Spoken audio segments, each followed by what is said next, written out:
because my thoughts went from, oh, I'm sick, oh, I don't have energy, oh, I'm tired, oh, no one's here to help me, to how can I help myself? I am still sad. And so, like, one of the things I just recently did, if you've been watching my YouTube channel, you saw my shorts, I did a helicopter ride over parts of Johannesburg.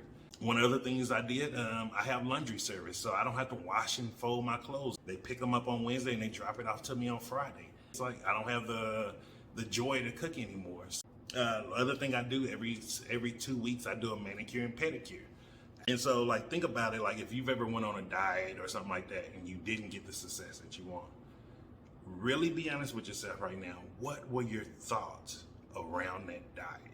What were your thoughts when you were dieting? I am still sad. And so, like, one of the things I just recently did, if you've been watching my YouTube channel, you saw my shorts, I did a helicopter ride over parts of Johannesburg.